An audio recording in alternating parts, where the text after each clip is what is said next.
Alam mo nga palangga, makikialam naman tayo ngayon sa buhay ng ibang tao dahil, again, pagkailamayra talaga tayo.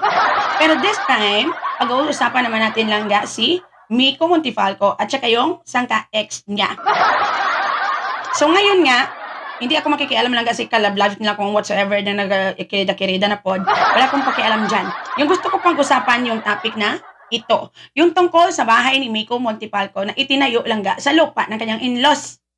So ngayon, dahil naghiwalay na din sila ng partner niya na tinawag niyang Sigben, na-hurt siguro yung parents kasi pag Sigben yung asawa niya, ibig sabihin galing sa Sigben yun na pamilya, naging Sigben to yung nanay at tatay niya. So ngayon, nagalit yung pamilya ng Sigben, yung pamilya pala ng asawa niya, ang ending, parang hindi pa talaga magkakaroong silbi yung bahay na itinayo niya doon sa lupa ng in-laws niya. Dahil, it is a property ng in-laws niya na hindi pa naman napasa sa kanyang asawa. Giatay ito.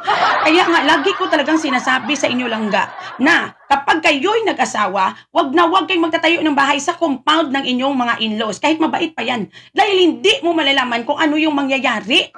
Katulad nito. Oh, ngayon, kaya nag-away-away naman, naghiwalay naman sila sa Sigben. Sabi niya, sabi niya. So, naghiwalay na sila at ayaw niya na makisama sa Sigben na ito. So, yung nangyari, hindi niya makakuha yung bahay. Gusto niyang bilhin yung lupa, ayaw din ibenta ng in-laws.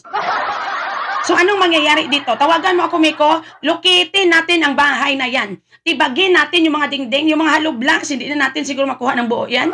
So yung gagawin natin, makukuha natin yung mga kabilya, ipakilo na lang natin yan. Pati lang yung bubong nyo, pwede natin ipakilo. Yung mga tiles, feeling ko mawawasak na yan, ilagay natin sa garden if ever magtayo ka ulit ng bahay. Naun sa giatay, ilang beses na ko nagsabi na hindi lahat ng pamilya ay pwedeng magsama sa isang compound.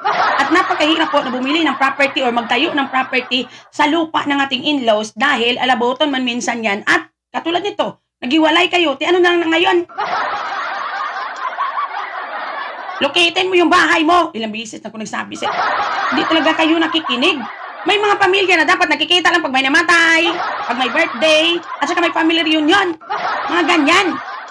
Nanong klase ito? Ayawan man taglukit, oy, ate, sinabihan mo kasing Sigben. Hindi nagkatulog.